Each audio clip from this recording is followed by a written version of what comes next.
Welcome to The First Turn. I'm your host, Hyena, and today, Llama and I are talking about This Week in Warhammer.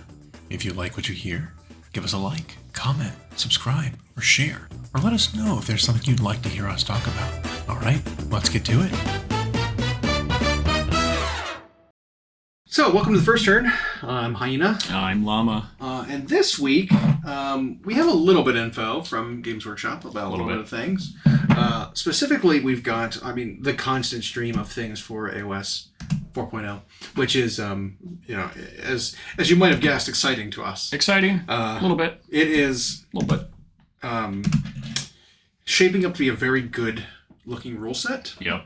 Just today, they showed off what their small-scale, skirmishy version of AOS is going to look like. Mm-hmm. Back when they first announced 4.0, they talked about this modular rules concept, where these different sections of rules can be omitted or included depending on the format.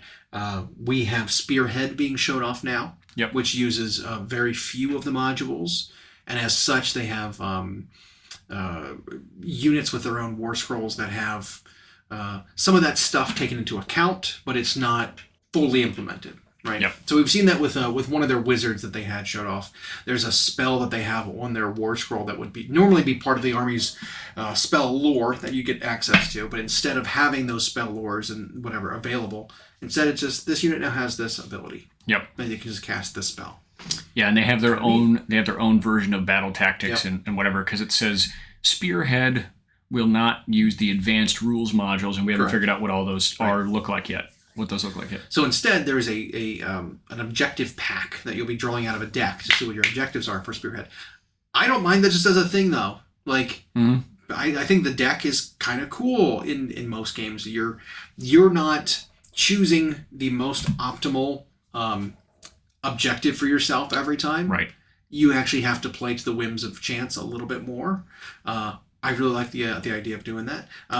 In 40K, they do that with their deck. You can either have two static objectives or random objectives every turn. Yep. And I've seen the tournament players do both. Yeah. I feel like having static objectives or in this game's case where you choose one at the beginning of your turn every turn, you can set yourself up on just a guaranteed win path too often. Like, I don't like the idea that you know the order of which 5 objectives you're going to do in your turns, because you could choose 5 that were non-interactive. And you could just get max points on secondaries off of that. I don't know. So there it is, the non-interactive part. Yeah. There are some people who can, I'm sure maybe not at the highest levels, but there are people who probably get free wins based on, I'm just doing this turns 1 through 5. I don't really care what my opponent's doing. Right. I know in turn 1 I can score this one, on turn 2 I can do this and score this thing. There was a monster, it might have been Orcs, might have been, I can't remember who it was, where it was like, okay, well, turn 1, I run with 3 units. Yep. I get my objective. Turn 2, I use my battle tomes, run with 3 units that are monsters. Accomplished. Free points. Yep. I'm going to use this secondary, have models in all 4 quarters of the battlefield and not in combat. There's my free points. Yep. It's just like, these aren't interactive abilities. These aren't interactive stratagems or tactics that you're generating. Like, you win off of just doing stuff around the board without actually interacting with your opponent. Right. Not a fan of that. Yeah, you sent anywhere from 3 to 6 units, like StarCraft style when you're probing, where you just sent them to the different corners and then you just scored max points 3 turns in a row. Yeah. Not a huge fan. So hopefully that they change a little bit of that. I'm assuming what we saw in the actual article, where they gave some examples of what the objectives are going to look like, we'll actually see some of these same ones. I wonder if some of these exact ones even are in the secondaries pack that we'll get for the full AOS, because they're nothing crazy, right? So the 2 we saw were, if any friendly units within 3 inches of each short battle edge, are on the battlefield, you get it. So it's spreading out and getting the short battle edge control. You get the win. Okay, that's fine. You have battle tactic Dracothian Dais, which is if you have any control any of the Dracothian objectives at the end of your turn, you get it. Well, we don't know what that means necessarily. We don't know, yeah. But it's like, okay. Well, objective-based ones Your secondary is to get a specific objective, fine. Yep. Like we saw that all through like 8th edition with that deck, right? There was what? Half the deck was go control Maelstrom objectives. This objective, go control these 2 objectives, go control. Like it was. I like being directed to go control objectives as secondaries. Well, and I like a little bit of the whims of chance with the decks, so long as they don't put the ones in there that some armies will never be able to do. Like they had that. They've kind of sorted that out now, right? Yeah. In 40K, you have some of that, but it used to have stuff like you score this one if you cast this many psychic powers this turn, and then if you were Tau, Drukhari, or Necrons and you drew that, you're like, nuts. I can't. Because that was in their faction's deck, even. Yep. The specific deck for that faction, they put in 6 objectives that were specific to their faction, but knew what they didn't cut out? Card number 55, that was Manifest. It's like, you can't. Why isn't that one of the cards that was cut? Yeah. You know what I mean? Frustrating. But but thankfully there's not that. I love universal objectives or tactics or missions. Yeah. And we see, you're right, we do see it in other games where there's some element of like, well, what objective do I get? And they draw it out of a little bag or they flip a card over or whatever. Yeah. And that tells them what they have to do this turn. Now, I do like the idea of this one because, again, we don't know if this is carrying over to the full game, because with this system they're doing for Spearhead is once you draw your objectives, you can use them one of 2 ways. Either you accomplish the objective that's on there, or you can use the attached tactic on it, the command ability on it, to gain a tactical advantage over your opponent instead of scoring points. So it's like it creates a really interesting dynamic for like especially a small game like this one. And that's just it. So for people who haven't tried Age of Sigmar, this is a great way to get in because it's literally the Spearhead boxes, which they'll all be repackaged and called Spearheads, that come out for the army. You only need that box to play. And so you're looking at what are they, $140-ish? Yeah, but usually. Maybe 160 depending. Yeah. But yes. And you're getting a small all-in-one army, and the games, from the sounds of it, from their play testing, are just lightning quick. Yeah. It's like 45 to 60 minutes, and you get a full thing in, which that's a really fun thing, especially for new players. I bet they'll even be able to run events that are that. Yeah. Spearhead event. I think so. Yeah. I mean, it might end up being tighter and more competitive even than the full game. It could. Just because it leaves out so much stuff. The balance is such that you don't have all these extra options that can make these combos. Right. You're playing with what comes in the box. Yeah. Now, in my opinion, that makes it almost like Underworlds Plus. Yeah. Right. It's not a deck building game, but you only play with the models in the box. I bet we'd see something like this. Well, no, that'd be a bigger effort. I was like, maybe they'll end up one of those flights at Gen Con where it's we have it built for you and you just pay and play. Really fun. That's a huge effort, and you'd be asking players to pay that much to enter. Yeah. But all those boxes are pretty damn good, by the way. Good value too. Good value and a good lineup of models. Usually they use these boxes as an opportunity to push models that aren't in use or that are overproduced and underselling. The ones in these are definitely like core units for these armies that you should be playing. And anyway. Maybe that was done with that thought process they talked about, where they looked at units in similar categories across armies. Yeah. And like, how can we make those balanced? Yep. So, I mean, I'm liking the look of this so far. We see 5 additional Vanguards, because there's 3 that exist already. I'm sorry, I apologize. Spearheads. Yeah. Used to be called Vanguards. There's 3 Spearheads that exist already, and there's 5 more here, and they showed them off. And they're solid. Yeah. I think the Disciple of Tzeentch ones might be one of the best, just because some of the models in there were hard to get a hold of. Namely, like the Flamers and the Magister on a disc. He only came in a starter box initially. I think that box is really, really good. The Daughters of Cain one's fine. It's all core units. Same probably goes for the Bone Reapers. The Lumineth one comes with just battle line units that you want anyway. And they talked about that for some of the balance that they had the armies composed differently to feature different things or take advantage of different tactics. I'll be interested to see, have they shown at all, have they teased at all what the rest are going to look like? No. So we only know this so far. Yep. Okay. These 5, and the 3 existing ones. There's a Stormcast one out already. And some of the rosters just suffer from what we've talked about, where they just need to be expanded a bit. Yeah. Like Daughters of Cain see the same stuff in every box they get. They really need another because couple units. what else is there? Yeah, they need a couple other. They need a couple new units. Yeah, they really precisely. do. So and like all that looks great. They did show off in an article earlier this week what some of the data or the War Scrolls will look like for the Vanguard Spearhead. Spearhead. I'm never going to get over that. It's Spearhead. It's Spearhead. It's Spearhead. Spearhead. A head of a spear. A head of a spear? Yes. I guess in the article, though, we do see what the other boxes are going to look like. Oh, it's right there in the banner. Yeah, okay. Banner. So, I mean, again, some of the smaller armies don't have a wealth of options. And so you're going to see the same stuff no matter what. Look at Sylvaneth, for example. If you're not playing, putting Dryads in the box, what else is there? Well, there's Kurnoth Hunters. There's Kurnoth Hunters and there's Kurnoth Hunters. There's a Tree Lord, and then there's the Revenants.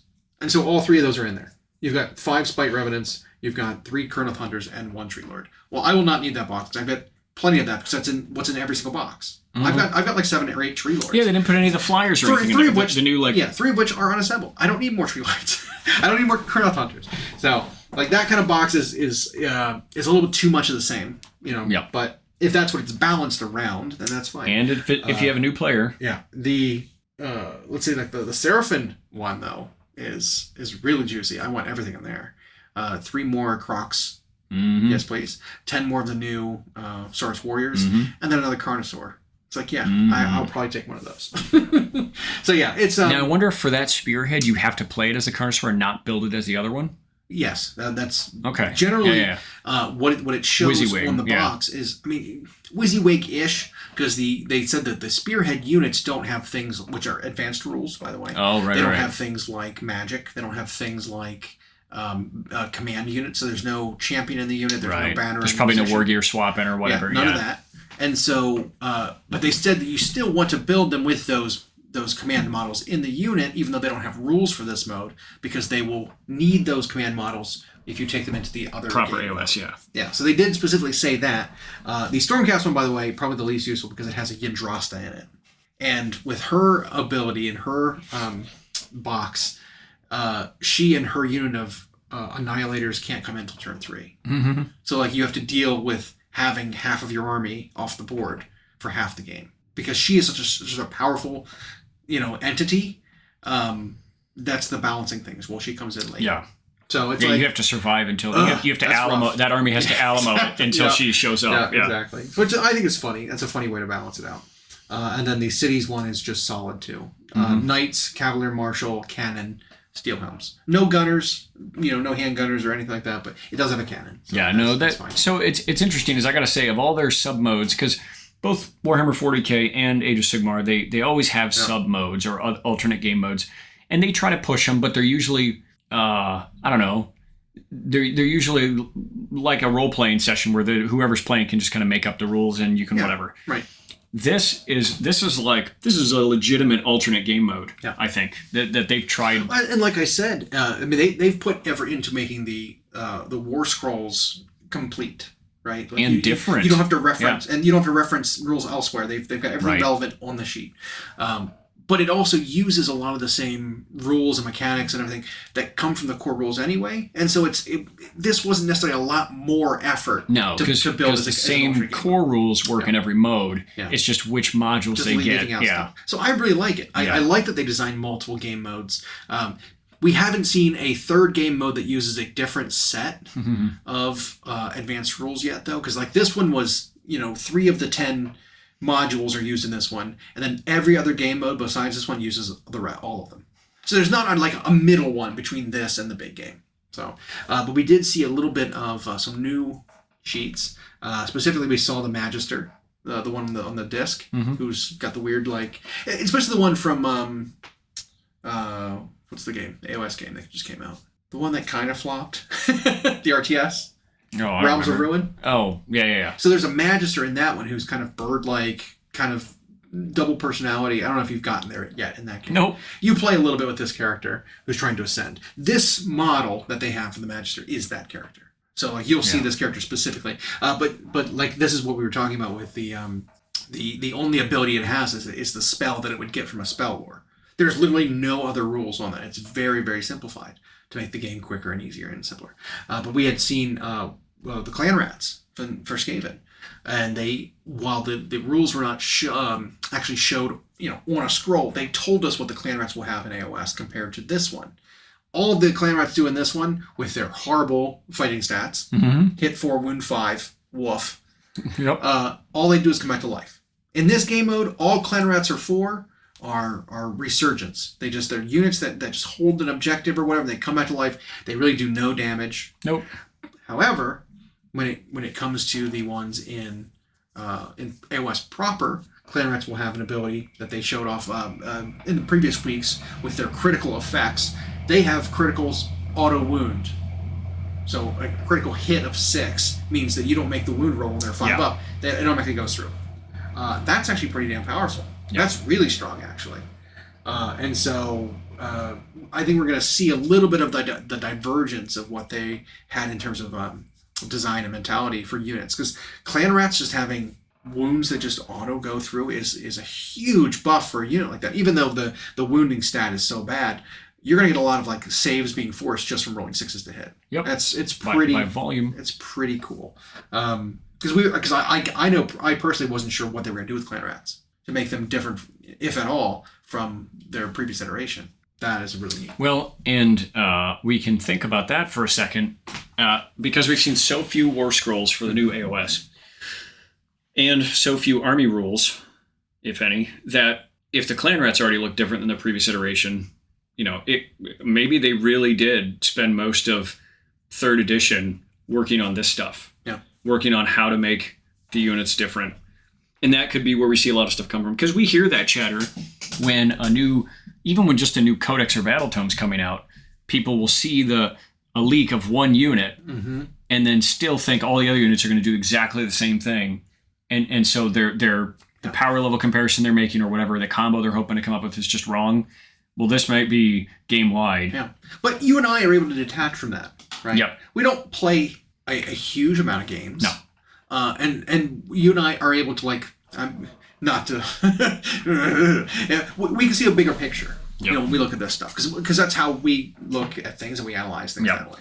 And that's just how we are. And so, like, when you have a new edition like this coming out and all you have as a reference is the current rules, it's kind of hard to prevent yourself from looking at these rules and seeing how they integrate into the current ones. Yep. Assuming everything stays the same and all the rules in this edition stay the same, well, how does this work in that one? Well, there better be this many points. It's like, well, you and I take a step back and say, we have no idea what this is in relative power level to anything else besides the other comparable war scroll data sheets that have been showed. War scrolls that have been showed. And I know we've said this before, but that's also why it's hard for either of us to... When the first chatter for something that is shown, people will say it's a buff or a nerf. Yeah. It's like, well, we don't know what this is relative to anything else yet. And if you're thinking, maybe in relative, if you only compared that in a vacuum to its previous edition version and took nothing else in either context, sure. But that's not how it's going to go. So, it's just all the good things. And this Spearhead mode is one of the coolest alternate modes I've seen. It's definitely the most thought out, I think. Alternate modes of I think it's a way to get a lot of people into a lot of different armies, even if it's just a small amount. Yeah. So, I mean, I already have a small amount of a lot of armies. I can play this for days. Yep. So I'm really pumped about that. Although, they did eat up a couple of days this week on Spearhead. I do want to see more of the proper stuff, but... And, again, I'm pretty sure that they have planned out their release schedule to make it straight up through July. Like, oh, sure. Like, this isn't just like, well, what are we going to release today? They're cooking someone up in the morning. It's like, what do you want to release today? Write an article about Spearhead. It's like, no. This stuff is prepped and ready to go. There's release. They got a little dry erase board with, they've already planned it out. They maybe aren't even uploading these things manually. They've got this locked in somewhere. Sure. It's like, trickle this out at this date, on this time, this article goes out. Yeah. And it's already set and ready to go. It's like an auto upload sort of deal. And it seems like a long time for prep, but it's...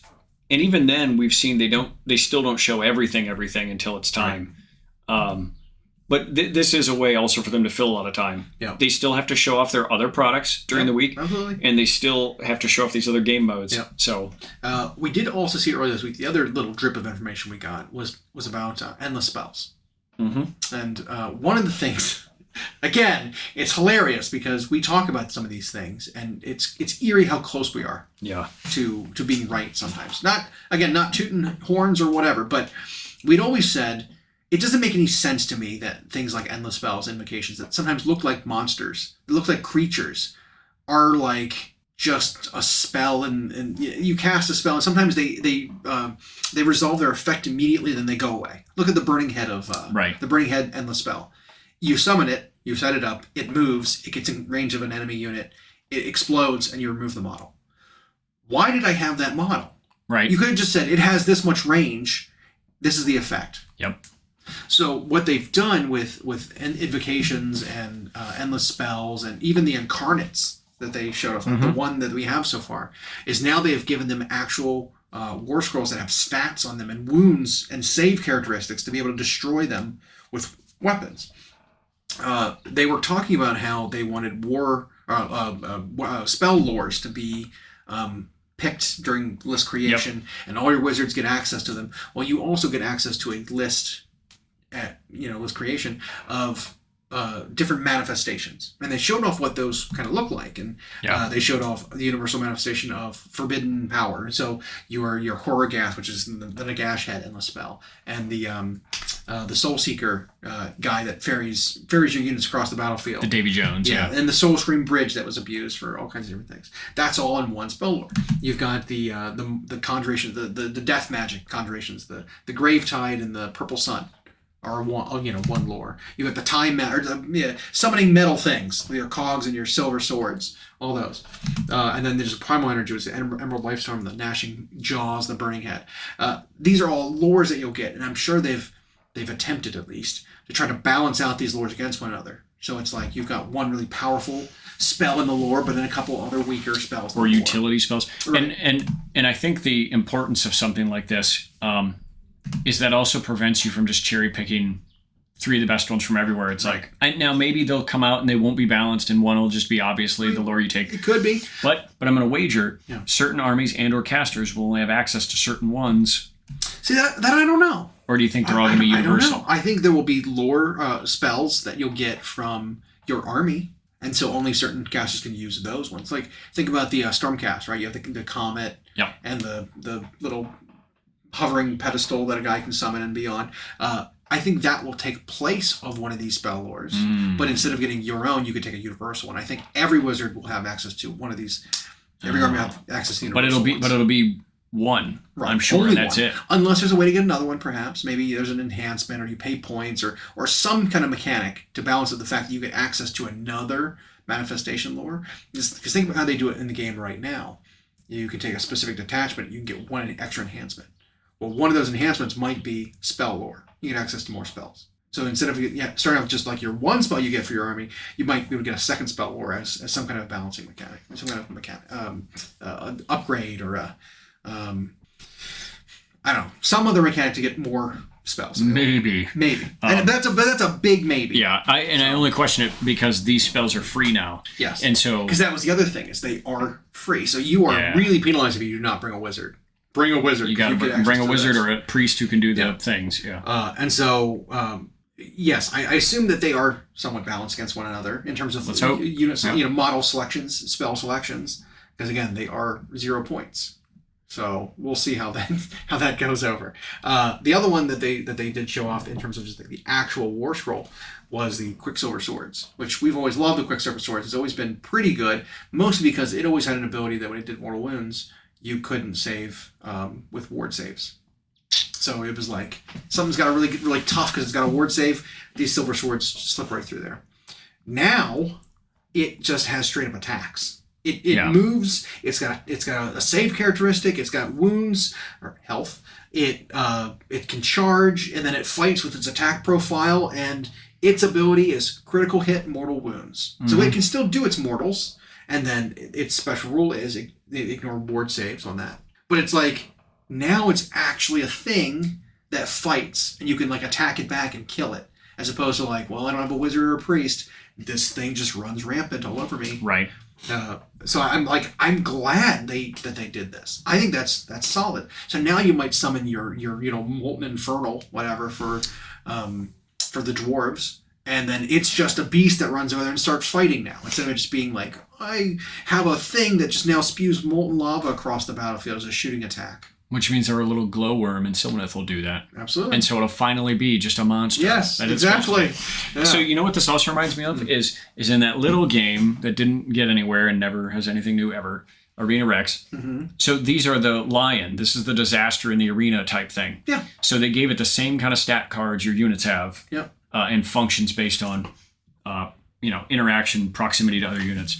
That is a simplification. Yep. Instead of trying to create a whole new set of rules for it, make it function like everything else. Yeah. And if a prismatic palisade gets in your way and you can't unbind it, now you can just smash it. Yep. I love it. They extend it even further, though. It's not just endless spells and stuff that do that. Even though there are some endless spells that are stationary, that act basically as terrain, a wall or whatever that gets in your way. But terrain features now also have stats and are destroyable. Yep. Not just through a monstrous rampage, a monster gets close and just smashes the rubble with a single die roll just for free. Now you can actually shoot it. You can actually run up and attack it, which makes it so that there's also some tactical stuff there, right? Like if you deep strike in with a unit and you can't get in range to attack archers or something, well, maybe you charge in and fight the terrain feature that's next to them, and you can pile into them and tie them up. Now the terrain features doesn't just get in the way. Now it's an actual charge target. That right. That's a little scary. You have to think about well, that. it's a very new concept for them. Yeah. But I love it. I think it's super duper cool. And they made it really, with the exception of the spell that's designed to be exactly a wall. They also made it so there aren't really shenanigans with these. You don't get to summon them to charge block and do stuff like that. A lot of units just get to ignore it so long as they don't end a move on it. Yeah, so they clarified how the manifestations work. Mm-hmm. You can move through the manifestation, but you can't end on it, similar to normal things. You can finish a charge move within a half of it. So I assume that means you can't move within the 3 inches either and end within the 3. Right. Because then you would technically be in engagement with it. I imagine it counts as a unit. So yeah, or maybe you can. I don't know. You can damage and destroy them, but they don't count as a destroyed unit for any kind of battle tactics or anything, because you're banishing magic with swords instead of a spell cast. And then they are also introducing this this keyword called core for abilities that interact in some kind of way. We don't know yet, right? We don't really know what core is yet, other than we've heard it referenced a few times. So the manifestation can only use core abilities. So I assume that's not stuff from your faction's abilities, things like that. Maybe it's only specific stuff. They cannot use or be affected by command abilities, which is probably good. You should be able to command a... Yeah, well funny thing is these seem so... duh kind of thing, but I'm glad they still spelled it out anyway, because there would have been moments right off the bat where people tried to give it a faction ability, cast a thing on it, issue a command to it, use it to move block stuff. They would have done all of those things. Players would have. Now, I think it still does get in the way, because a lot of these spells have footprints that literally you cannot place your own models on. No, but you can move through them. But I think there is still a tactic to putting it there and forcing them to do something about it. And then we had the new Prosecutor show off, which I think is the best Stormcast they showed off so far. Yup. But they have a thing for the Ruination Chamber as a reaction for being a Ruination model. They have a once per turn ability. If you've got the Ruination keyword, you can resist, make a resistance roll, which they haven't defined what that is. But I assume it's just a basically a save against an ability's effect. For any Ruination model, you can shrug off non-core abilities. So the manifestations can only be affected by core, but these Ruination models have a special thing against non-core abilities. That on a 4-up just ignore it. So whatever a non-core ability is, they've got resistance to it. That might be spells, that might be chants or prayers, that might be if you charge in, the enemy does mortal wounds back to you. That's a non-core ability. You might be able to shrug that off. Like a counterattack sort of non-core ability they can ignore on a 4-up. Something. There's lots of things that could be, and lots of things that could mean. We just don't know yet. But it makes me excited. There's so many cool like mechanics that they're introducing for this that. And while I get that some of this is unavoidable, that when they're trying to show us stuff, they accidentally show us other things they're not ready to tell us about. Right. It's also a nice way for them to Easter egg and make you interested. Like, wait a minute, what's that keyword mean? What's that bold word mean? Or what's just to allude to the fact that there's more. Yeah. Like, we showed you what this was called. We didn't tell you what it is yet. Nope. You can speculate all you want. We'll probably extrapolate some accurate guesses. Yep. Right? But we don't know exactly. I know that once it comes to the gameplay, it's still going to feel like Age of Sigmar. Yep.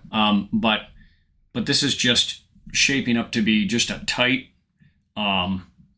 really thoughtful approach to the rules so far. So that's what's most exciting, because it is the game we kind of have a squishy spot for. Yeah. We also got a rules download too for the Darkoath that are coming out. Should be this weekend. Yep. And again, I don't know if we've talked about it on here. We've talked about it between us multiple times. Not a standalone army. Don't think of it as such. Right. It is literally an addition to the Slaves of Darkness army. Yep. There is some synergies that happen within them between the Darkoath models that I think incentivizes you to bring more Darkoath. To bring a module of them at least. Exactly.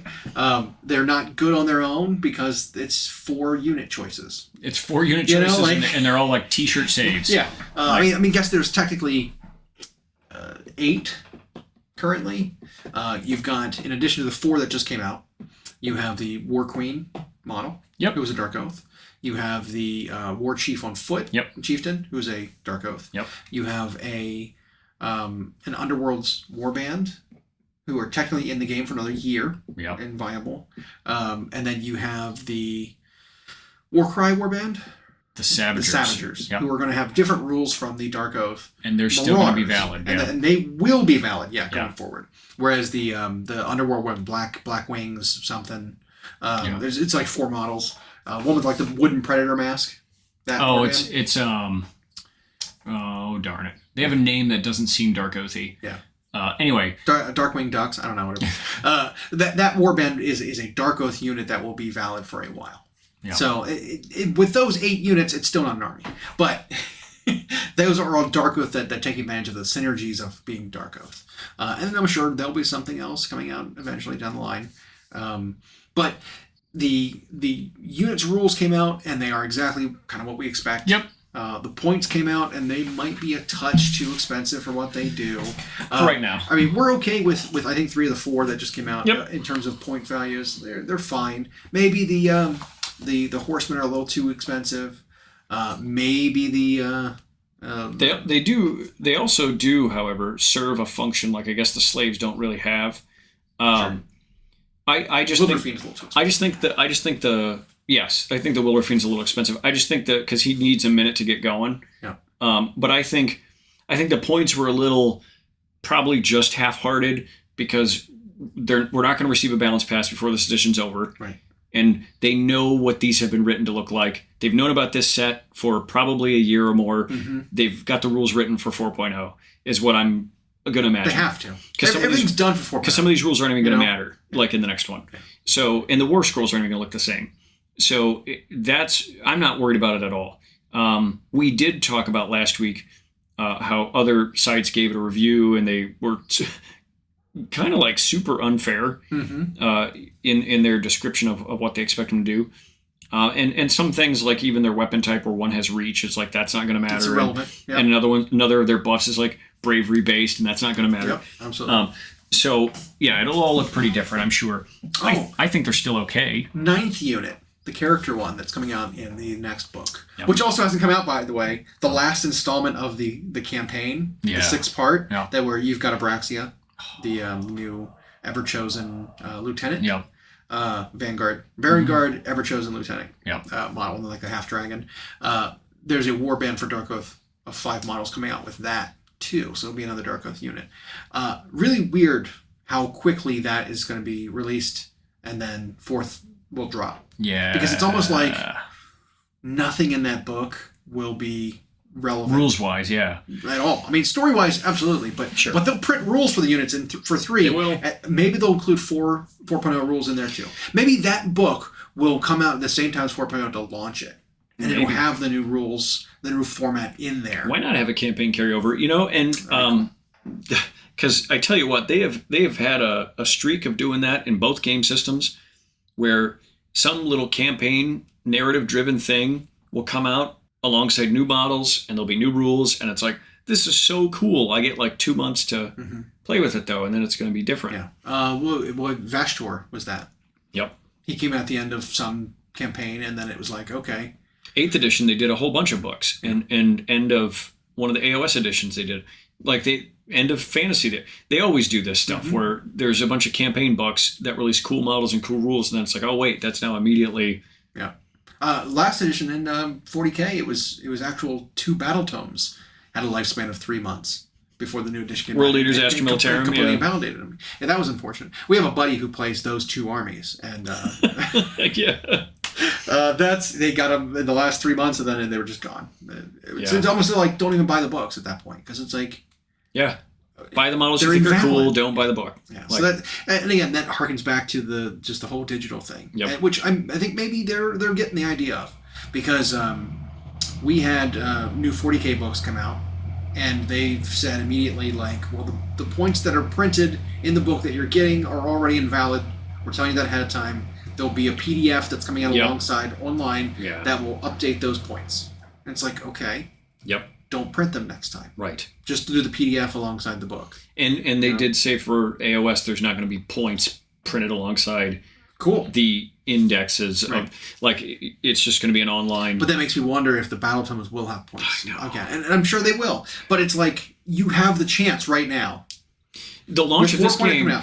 Just make a change. Yep. Take a look in the mirror. Got to make that change. Yep. Just king of pop it. Like,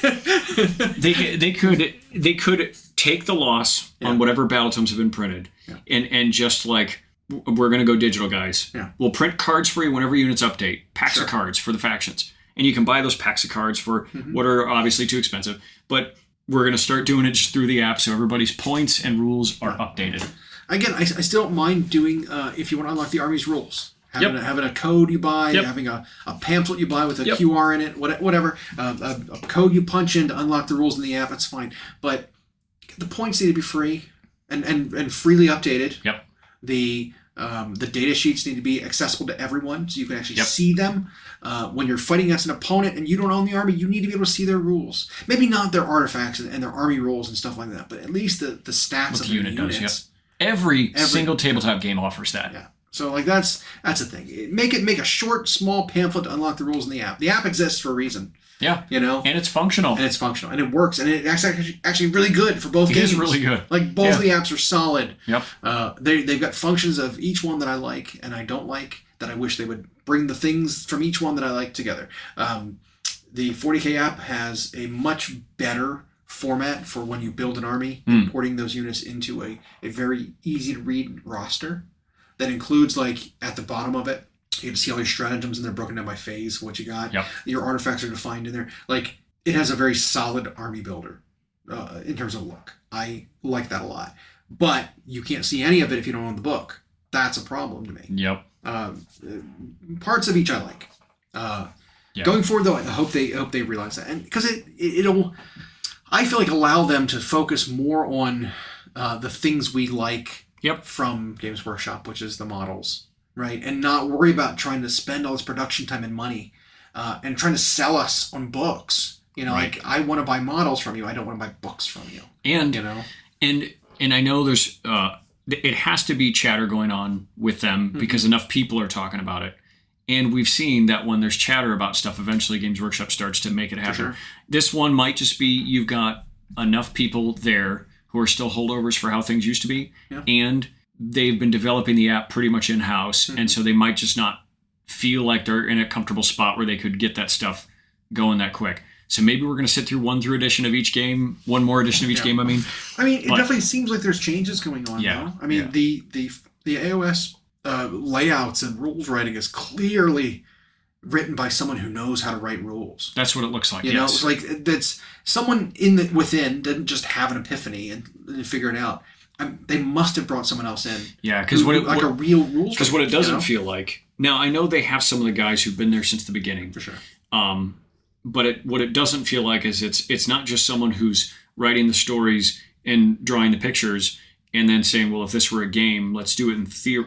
You're right. What this feels like is the play testing was perhaps a little more rigorous, and they brought in even game designers who only do that, who like, and because so far everything we've seen in AOS, this is like, when I keep saying the word clean or tight for the rules, it's because they're not being vague about whatever they show. Whatever they show is like, here it is, and then when you're looking at it, it's like, I can't find a loophole in that yet. Like I can't find instantly how I would break that. Yeah. Right. Yeah. I can't see any ambiguity in this. Right. And even when they're over explaining things that should be a duh on the noggin, it's like, well, I'm glad they did, because then you're going to have those people when it's not there who find a way to do that, at least at one event before they have to make an announcement. Yeah. Like, so, yeah. Yeah, but what if I want to use this? Oh, no. It says exactly what phase once per turn for your army, not for like, it's like, once, okay, yep, you've covered all your grounds. I can't. I wish I could use it every turn, but you know what? But I'm glad it says, here's when I can use it. Yeah. Exactly.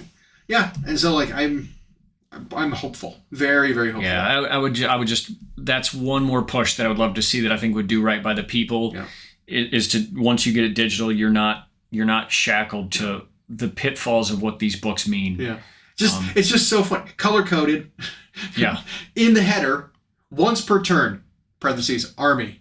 For your entire army, once per turn. Not once per turn, unit. Right. Because there's room to clarify different things. Yep. Once per turn, this unit can do this. Right. Once per turn, this army can do this. What is it? It's a reaction. So it happens at a certain phase, a certain part of the phase. Right. What does it do? This unit was picked as a target of a non-core ability. Here's the criteria. Here's how often you can do it. Here's the time you can do it. This is so clear. Yeah, and here's the effect. And while obviously we don't yet know everything about reactions or core abilities, the fact that it tells you this is once per turn army means if you have, you can't have 5 of those units all then doing it. Right. You get once your army can do this thing once. Yeah. Yeah. Once per turn, and one unit in your entire army that has this ability can do this thing. Yeah. Or this keyword or whatever. Yeah. So it's so clean. I love it. Yep. I've actually been working on getting some stuff ready for this edition.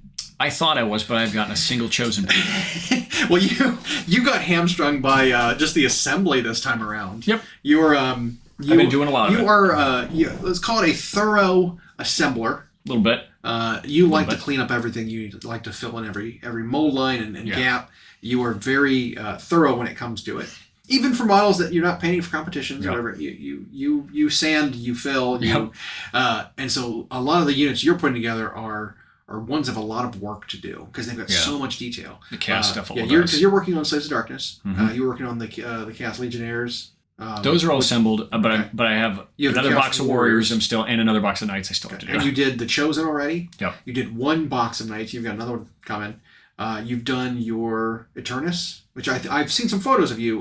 Trying to post that, and getting them on Instagram. Check that out, by the way. Yep. And so that's the majority of what you have, right? You don't have any chariots you're doing yet? I have 2 chariots, but I don't know what happened because I used them a lot in in AOS 1.0. I found them, but like the guys who were standing on them are missing, and all the spike poles or banner poles or whatever are broken. Just throw some Chosen on there. Just waste Chosen. Throw them on there. But I'll obviously want to have them usable if they're good. But I have two chariots. Okay. And then the second box of Warriors, or the second 10, second 5 set of Knights, and then it'll be all this Dark Oath stuff. Yeah, and then I think you should have a new. I have an Archeon, I have a Bellicor, I have a Exalted Hero. An Exalted Hero. Coming too. Okay. Because that's the only character I think I don't have. I also have the Underworld's named one, which even if that's no longer playable in the new slaves, I mean, they're cool looking. I can still use it's a sorcerer. I can use a sorcerer. I can use one as a hero. It's a new champion, whatever. Yeah. Which I'm okay with that in terms of those Underworld warbands no longer being valid. They are just cool looking proxies or alternate models for some stuff. Because even if they rotate them out of Underworlds, which I don't know if they are, I know some Warcry stuff's rotating. Underworlds is still its own game. Yeah. And while I hear great things, I don't really play it. So using those models in my slaves army. It's like, yep, these are cool champions and sorcerers, and I could put 2 of them on a chariot and like, whatever, with some blue tack. Yeah. Yeah. So super cool. So yeah, Eternus has been a fun one to. But that's a big undertaking to take all at once. Yep. It's just let me just assemble an entire army. Yeah. At the get go, and then you got more Darkoath coming. So there's that too. I luckily have gotten all of my Chaos stuff at least assembled. Most of it primed, a lot of it painted already. Because I was running a mostly cultist. Oh, I have the guy on Kierkegaard too. Yeah. And he's painted actually. Yeah. I've done a couple of tournaments, narrative events, Adepticons where I'm running Chaos, and a lot of times I'll bring my Darkoath / cultist stuff because it's a fun aspect of an army that I really like for Chaos, non-marked human mortals. Yep. And so I used a lot of the Warcry warbands for that, and so most of mine are painted and done. This last time I painted them all and didn't use them. I pivoted and brought in an entirely different army, which is fine. Well, but I need to get them done anyway. But at least you're going to have some assembly on your hands because you're going to get a whole bunch of new Skaven, so many new Skaven. But it's not just that. So the Darkoath is coming. The Abraxia edition. Don't forget about her. Yeah. That edition is coming. The Stormcast v Skaven stuff. You're going to get both of those. I'm getting both of them because I have both of those armies. I have every army. Let's put that out there clearly. Disclaimer. I have them all, but these are the armies that I focus on. Call it. So there's that coming, and then I kind of want to flesh out my Cities of Sigmar army more as well. Which that will involve not only getting more of the new kits to flesh out some of those units, but I want to do some Project Hobby kit bashing to come up with some units that may not survive the next edition. Who knows? Because that's always how it ends up being. By the way, as soon as I pick a project and say I'm going to kit bash these units and make these work, they end up getting cut. Normally it's Forge World, right? Like when I was doing Skaven Wolf Rats, I made a bunch of my own out of the wargs, the wild wargs from Lord of the Rings. So they were the right size kind of bodies. They could fit on the same ovals. So I made a bunch of like rat faces with rat wrappings on their faces and ears and collars and tails and stuff for these wargs. And then immediately after I was like 80% done with the project. I haven't painted them yet, but I was done kit bashing them all. The Skaven Wolf Rats got cut, got legends, and put on the shelf. You know what you could still do, though? You could take, like, 2 of them and make a unnamed warlord that's just got, like, 2 of them on chains and just put them on a 50 or something, and there you go. I could. Now you could at least aesthetically still use them. I'm not convinced that they won't actually bring back just Wolf Rats in general, though. That's what I'm holding my breath for. So maybe they'll actually come out with some Wolf Rat units for Skaven coming out, because we don't know what else is there yet. Right, we don't know anything but beyond. If they do, I'm going to want to get those. So these ones, basically after I was done, I picked them all by handful and just threw them in a box, and they're lost. I don't care anymore. Right. Well, if the launch of Warhammer 40k 10th edition is anything to go by, what they show us first is just going to be the starter box fodder and not even everything that either army's getting. Yep. Because Marines and Tyranids both made out. Because with Tyranids, after they had that starter box, we had all the extra skulkers, the extra the Death Leaper. You had the Lictor box. You had the Neurolictor, the Neurolictor, the Bio, the Norn Emissary, the Norn Emissary, the Biovore, all that. Yeah. So there was tons of extra stuff in addition to what they showed in the starter box. But I also want to kit bash up some of the flagellants for Cities of Sigmar, because I think they are funny. And I think they're marginally good. The models are so old and god awful. I don't want to use the models, but I have some ideas to come up with some convincing flagellants. And I think that would work, because I want to run a faith militant, call it, sort of army full of just witch hunters and the pious aspect of the Cities of Sigmar that don't use any of the actual armor or gunpowder. You'll just do like the Faith and Fury kind of angry dudes running at the army, at the opponents. Black Templars. You've got witch hunters, killing demons and wizards and banishing endless spells and stuff like that. And I think there's enough of that kind of stuff in terms of like the leadership in Cities of Sigmar that they come out with through warbands and underworlds and stuff like that you could have like the upper echelon of a witch hunter army filled out, but you would need the fodder to go with them, and I don't think steel helms and stuff like that are good good cannon fodder for those types of leaders. You need like the crazed, dudes with no shirts on charging the opponents, because those are the only ones that would charge, headfirst into demons. Are the crazy ones. And then maybe some of like the Wildercore hunters to go along with it to be, sniffing out the corruption with dogs and pitchforks and stakes and hand crossbows, that kind of stuff. So I think that kind of an army would work to build it out. And like the base body that I'm coming up with is actually going to be from Necromunda. I think one of the war bands from Necromunda is tattered and crazy looking enough that you could be convinced that they are flagellants or Citizen Sigmar. I have to say, like, that's an area where I don't know if I've ever excelled, because I end up thinking about how I want to paint something, and there are some people that I go around seeing, like on Instagram, where it's like they just kit bash the heck out of stuff, and then it looks great. Sometimes you go too far. So, while I like the kit bash aspect myself, if I had to pick one thing about the hobby to do, you couldn't kit bash or you couldn't paint ever again. You had to choose one. I think I'd sacrifice painting to go with kit bashing, because I think that aspect is really interesting to me.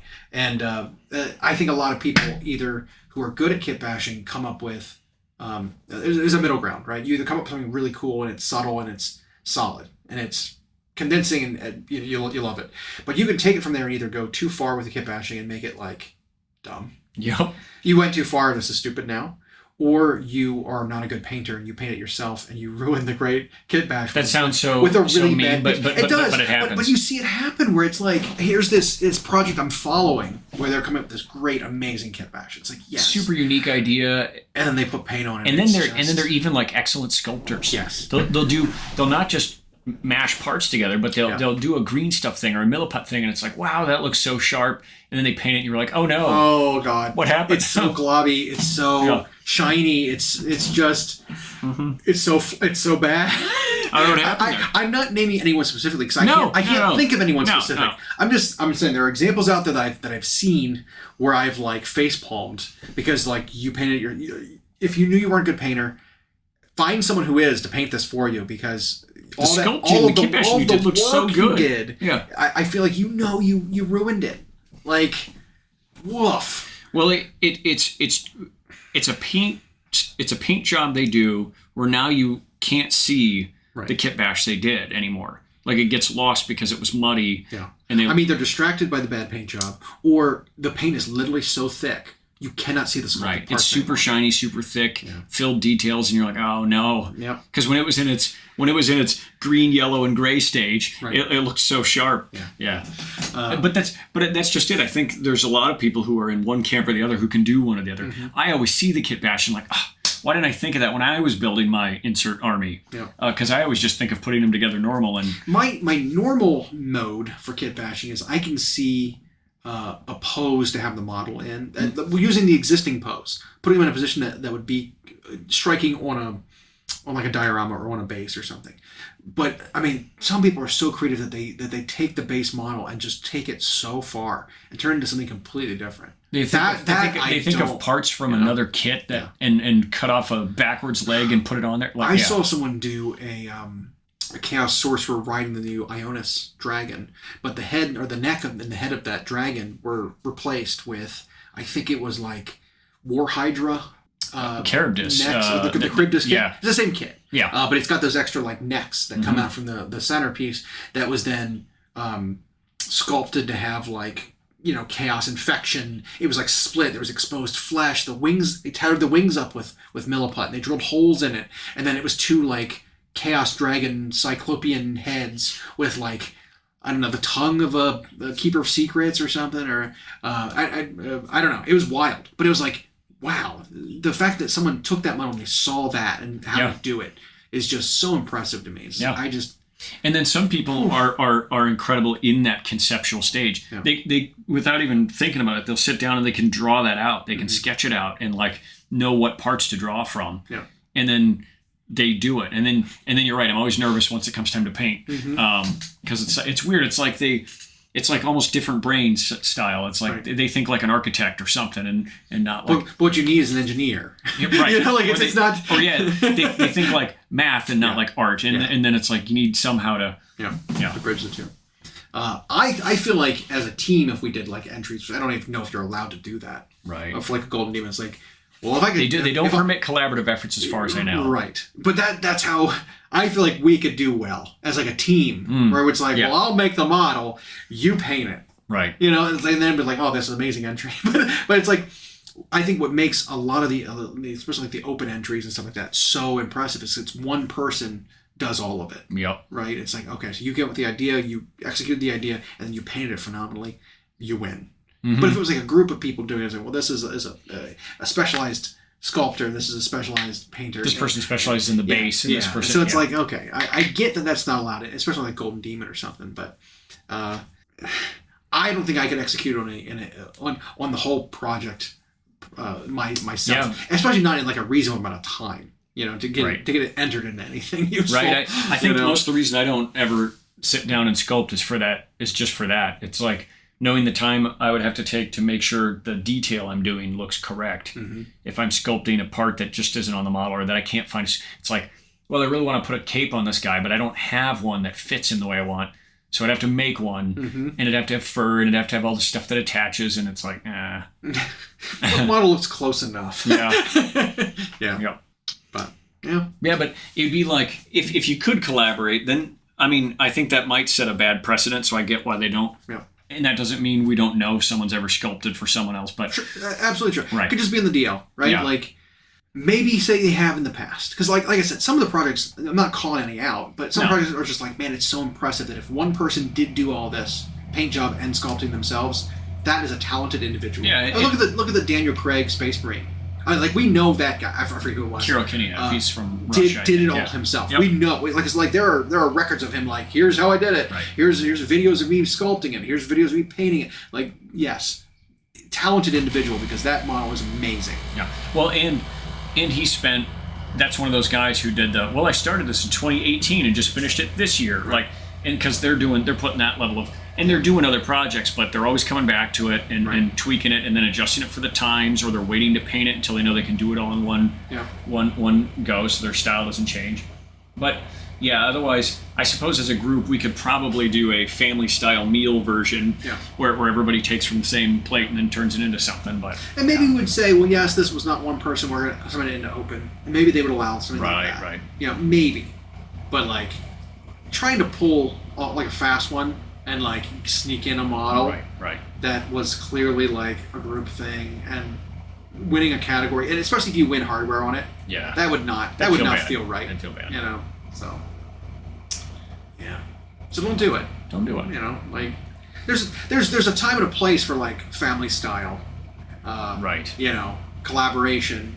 And that a potluck style, and that time is either a picnic or like a family dinner. Right. You know, that's where you collaborate. You all pitch in. Everybody brings something to the potluck. Not something like this. Right. But speaking of which, I could eat. I could eat.